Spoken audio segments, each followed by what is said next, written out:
সারাদিন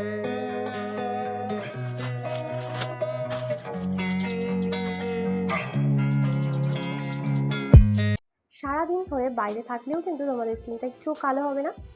আর রয়েছে তোমাদের জন্য স্পেশাল কিছু টিপস, যাতে তোমাদের এই গরমে বাইরে থাকলেও তোমাদের মনে হয় নিজেকে ফ্রেশ। তো চলো দেরি না করে ভিডিওটা স্টার্ট করি। Hello everyone, welcome back to beauty update Bangla. আশা করছি তোমরা সবাই ভালো আছো এবং সুস্থ আছো। তো বন্ধুরা, প্রচুর পরিমাণে গরম পড়েছে, আর এই গরম পড়েছে বলেই যে শুধু বাড়িতে বসে থাকবো এমনটা তো নয়। আমাদের প্রত্যেকের কাজে বেরোতে হচ্ছে, প্রত্যেকের কাজ করতে হচ্ছে। তো আজকে শুধু তোমাদের কথা মাথায় রেখে একটা গরমের জন্য সানস্ক্রিন দিয়ে মেকআপ লুক শেয়ার করব। দেখো, এই গরমের সময় কিন্তু স্টেপ বাই স্টেপ বা পরপর প্রোডাক্ট দিয়ে মেকআপ করা কখনোই সম্ভব হয় না, যেহেতু গরমের সময় প্রচুর পরিমাণে আমাদের ঘাম হয়। এই কারণে কিন্তু বেশি প্রোডাক্ট স্কিনের উপরে অ্যাপ্লাই করলে সেই স্কিনের উপর থেকে প্রোডাক্ট গলে যাওয়ার সম্ভাবনা থাকে বা মুখটা অনেক সময় কালো হয়ে যায়। তো খুব কম প্রোডাক্ট দিয়ে, ধরো সানস্ক্রিন দিয়ে আজকে আমি তোমাদেরকে একটা মেকআপ শেয়ার করবো, যেটা তোমার স্কুল, কলেজ, অফিস যে কোনো জায়গায় খুব সহজে মাত্র 5 থেকে 6 মিনিটের মধ্যেই করে ফেলতে পারবে। এবং এইভাবে মেকআপ করলে অবশ্যই তোমাদের স্কিনটা একটু কালো হবে। মেকআপ করলেও তোমাদের স্কিন থেকে মেকআপ গলে যাবে না। এবং কিভাবে তোমরা তোমাদের স্কিনটাকে ফ্রেশ রাখবে সারা দিন ধরে বাইরে থাকলে। আর তার আগে তুমি যদি এখনও বিউটি আপডেট বাংলাকে সাবস্ক্রাইব না করে থাকো, অবশ্যই সাবস্ক্রাইব করে ফেলো, কারণ এখানে তুমি পেয়ে যাবে নিজেকে সুন্দর রাখার বিভিন্ন টিপস। তো চলো ভিডিওটা শুরু করে ফেলি। এখানে আমি খুব ভালোভাবে ফেস ওয়াশ দিয়ে মুখটা ক্লিন করে চলে এসেছি। এবার এখানে গোলাপ জল দিয়ে আমার মুখটা টোনিং করে নিচ্ছি। তোমরা এখানে তোমাদের পছন্দ মতো টোনার অ্যাপ্লাই করতে পারো। তারপরে শুকিয়ে গেলে আমি এখানে ব্যবহার করছি জনসন বেবির এই ময়শ্চারাইজারটা। অবশ্য তোমরা এর বদলে অ্যালোভেরা জেলও ব্যবহার করতে পারো, অথবা নিভিয়া সফট ক্রিম ব্যবহার করতে পারো। তবে আমি এখানে জনসন বেবির এই ময়শ্চারাইজারটা অ্যাপ্লাই করছি। এটা কিন্তু ভীষণই লাইট ওয়েট, তো সেই কারণেই আমি কিন্তু এটা অ্যাপ্লাই করলাম। এবার হালকা হাতে একটু ম্যাসাজ করে নিচ্ছি যতক্ষণ না পর্যন্ত ক্রিমটা আমার ফেসে অ্যাবজর্ব হয়ে যাচ্ছে। তারপরে এখানে আমি নিয়ে নিচ্ছি আমার সানস্ক্রিনটা। আমি এখানে সোমিসের ফেয়ার 30 সানস্ক্রিনটা ব্যবহার করছি। তোমরা তোমাদের পছন্দ মতো সানস্ক্রিন নিয়ে নিতে পারো। পরিমাণ মতো আমি এখানে সানস্ক্রিন নিয়ে নিলাম, তোমরাও তোমাদের পরিমাণ মতো সানস্ক্রিন এখানে নিয়ে নেবে। আর এখানে আমি সানস্ক্রিনের সাথে মিশিয়ে দিচ্ছি অল্প একটু ফাউন্ডেশন। ল্যাকমি 925 ফাউন্ডেশন আমি এখানে ব্যবহার করছি, দিয়ে খুব ভালোভাবে মিশিয়ে নিচ্ছি। তোমরা যে কোনো ফাউন্ডেশন কিন্তু এখানে মিশিয়ে নিতে পারো। এবার ফুল ফেসে ডট ডট করে এটা অ্যাপ্লাই করে নিচ্ছি। নিয়ে আমি হাত দিয়েই কিন্তু এটাকে খুব ভালোভাবে ব্লেন্ড করে নিচ্ছি। তোমরা চাইলে বিউটি ব্লেন্ডারের হেল্প নিতে পারো, তবে আমি এখানে হাত দিয়ে খুব ভালোভাবে অ্যাপ্লাই করে নিচ্ছি। অবশ্যই কিন্তু গলাতে এবং ঘাড়েও কিন্তু এটা অ্যাপ্লাই করে নেবে। আর বাইরে বেরোনোর আগে অবশ্যই কিন্তু মুখের পাশাপাশি পুরো বডিতেই কিন্তু সানস্ক্রিন তোমরা লাগিয়ে নেবে।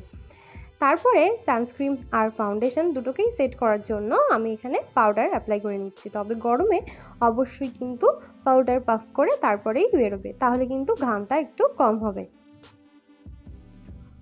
এখানে আমি ল্যাকমির কম্প্যাক্ট পাউডার ব্যবহার করেছি। তোমরা তোমাদের পছন্দ মতো পাউডার ব্যবহার করবে, যে কোনো লুজ পাউডারও কিন্তু তোমরা এখানে ব্যবহার করে নিতে পারো। আর এখানে আমি নিয়ে নিয়েছি কাজল। এবার এটা নিয়ে আমি আমার আইব্রোটাকে সেট করে নেব। বাইরে বেরোনোর আগে বা যে কোনো মেকআপ করার আগে অবশ্যই কিন্তু আইব্রোটাকে খুব সুন্দরভাবে ড্র করে নেবে, তাহলে কিন্তু লুকটা খুব সুন্দর আসে। আর এরপরে আমি ব্রাশটা দিয়ে একটু আইব্রোটাকে সেট করে নিচ্ছি। আইব্রোটাকে খুব সুন্দরভাবে ড্র করলে কিন্তু ফুল ফেসটাই চেঞ্জ হয়ে যায়।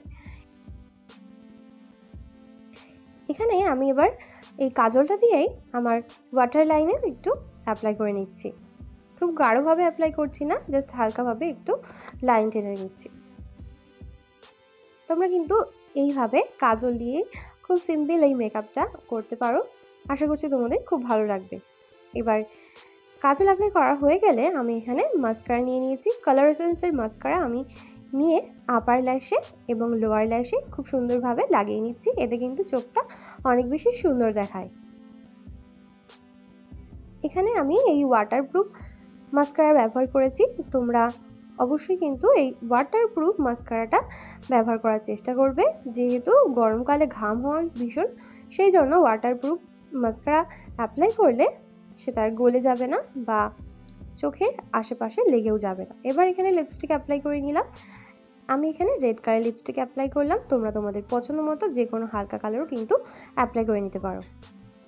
তোমাদেরকে প্রথমেই বলেছিলাম যে আমি কিছু টিপস শেয়ার করব যেগুলো ফলো করলে তোমরা কিন্তু এই গরমে নিজেকে ফ্রেশ রাখতে পারবে বাইরে গিয়েও। তার মধ্যে একটা হচ্ছে, তোমরা যদি বাইরে যাচ্ছ তখন ব্যাগের মধ্যে এরকম ধরনের কিছু টিস্যু রেখে দিতে পারো। এই টিস্যুগুলো যখন তোমাদের স্কিনটা প্রচণ্ড ঘেমে যাবে এবং সেই ঘামটা মোছার জন্য কিন্তু আমরা রুমাল ব্যবহার করে থাকি, তো রুমালের থেকেও কিন্তু খুব ভালো কাজ করবে এই ধরনের টিস্যুগুলো। এই ড্রাই টিস্যুগুলো তোমরা যদি তোমাদের স্কিন থেকে এরকমভাবে হালকা হালকা ড্যাব ড্যাব করে ঘামটা মুছে ফেলো, তাহলে এই টিস্যু পেপারটা তোমাদের ঘামটা পুরোপুরি টেনে নেবে। এবং আমাদের যাদের স্কিন অয়েলি তাদের স্কিনের উপর থেকে কিন্তু তেল নিঃসরণ হয়, তো সেই অয়েলটাও কিন্তু পেপারটা টেনে নেবে। তো এটা করলেও কিন্তু তোমাদের স্কিন থেকে মেকআপটা গলে যাবে না এবং মেকআপটা কিন্তু পুরোপুরি সেট থাকবে তোমাদের। সেকেন্ডলি, এই ধরনের কটন প্যাডগুলোও কিন্তু তোমরা ক্যারি করতে পারো তোমাদের সাথে, তাহলেও কিন্তু এটা এরকম হালকা হালকা ড্যাব ড্যাব করে নিলে এটাও কিন্তু সেম টিস্যুর মতো কাজ করবে। আর অবশ্যই বাইরে বেরোনোর আগে পারফিউম কিংবা বডি স্প্রে এগুলো অ্যাপ্লাই করে তারপরেই বেরোবে, আর তাহলেই কিন্তু সারাদিন ধরে তোমরা ফ্রেশ ফিল করবে। তো কেমন লাগলো আজকের ভিডিও অবশ্যই কিন্তু কমেন্ট করে জানিও। ভালো লাগলে একটা লাইক করে দিও। আবার দেখা হবে পরবর্তী ভিডিওতে। ততক্ষণ সুস্থ থেকো এবং ভালো থেকো।